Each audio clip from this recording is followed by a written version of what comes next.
None But the Lonely Heart starts off Season 4 of Tales from the Crypt with the directorial debut of one of our most acclaimed actors. Directed by Tom Hanks, written by Terry Black, and shot by John R. Leonetti, based on a story drawn by Graham Ingalls from Tales from the Crypt number 33. The show takes inspiration from the comics horror story and diverges into a marriage of crime, blackmail, and other surprises. Howard Prince wheels in an elegant dinner for two with his elderly wife. He is quite the smooth talker.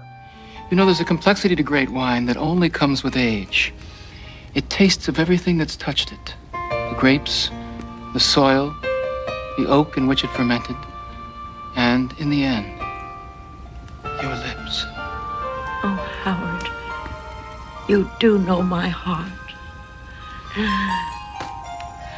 Howard isn't only good with words, he's also good with his darling's money. As he recites some romantic poetry, the lethal poison in the lady's wine takes effect. You see, Howard is a good-looking man, with a penchant for old widows, or at least their money, their jewelry, their riches, anything he can inherit. After his latest score, Howard's partner Morty warns of some impending IRS troubles. They need to cool things down, but Howard is dead set on one last victim. He just needs 10 days to make it happen. Howard scours the ranks of video dating and finds a potential mark with Effie Gluckman, the widow of big businessman Theodore Gluckman. She is looking for a companion, a friend to do things with more than anything else. Howard is a touch older in the comic, but no less attractive to the old widows. In the pre-videotape days, he meets his prey through the personal ads, and ensures he includes a good photo of himself with his letters. He reads a response from one such lady fair out loud to his dog, King. She also included a photo, but it's about 2 years old now. She apologizes for not having anything more recent.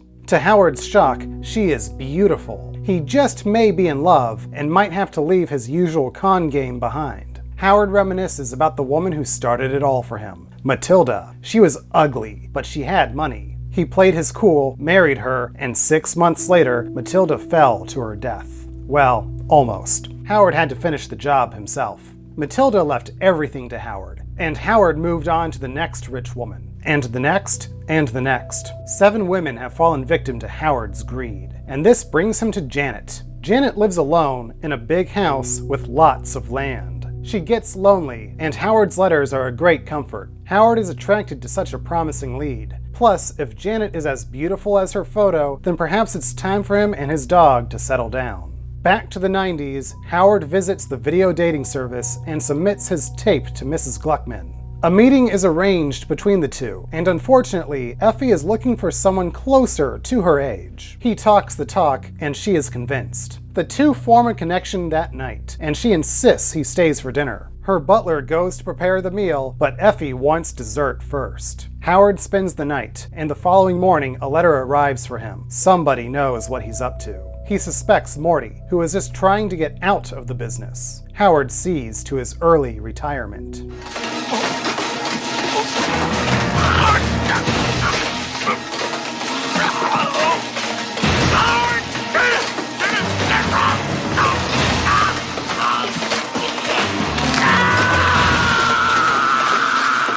In the comic, Howard takes a gamble and proposes to Janet in his next letter. She accepts. Howard sends a telegram telling Janet when she can expect him and King to arrive at her estate. They take a road trip and see her iron gate on the heavily wooded road at night. Suddenly, Howard's headlights reveal something horrifyingly unexpected.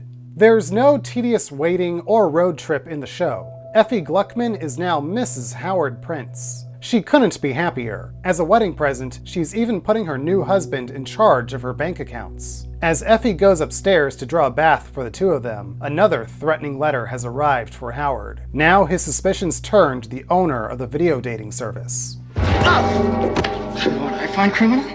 Blackmail.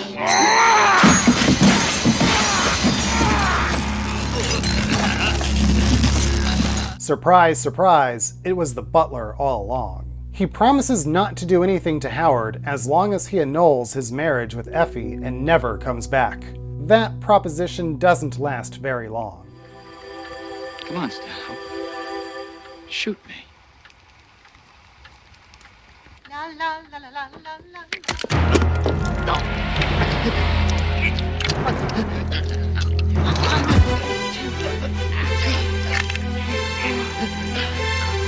Janet's home is a cemetery. Surely Howard made a wrong turn, but the car door swings open, and he is greeted with Janet's decaying skeletal face. King doesn't hesitate to run out of there. As Janet drags Howard into her mausoleum, she apologizes once again for not having a recent photo. She's been so lonely, but thankfully, now with Howard by her side in the coffin, she no longer has to be. That night, Howard prepares dinner for himself and Effie, with his usual side of poisoned red wine.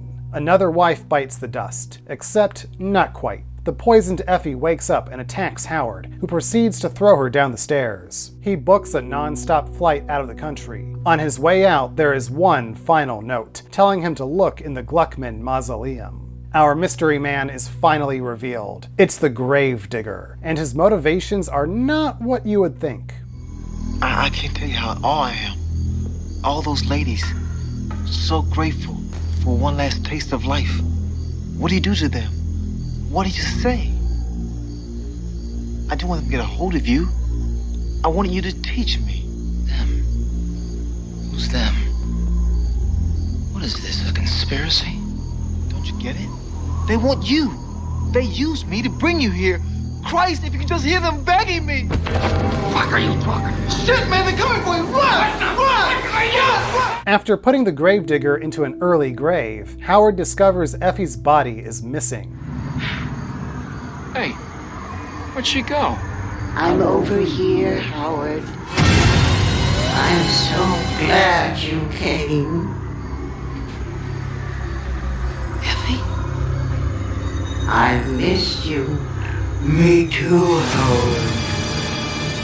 Howard tries to escape from his long line of undead wives, but this show is called Tales from the Crypt for a reason.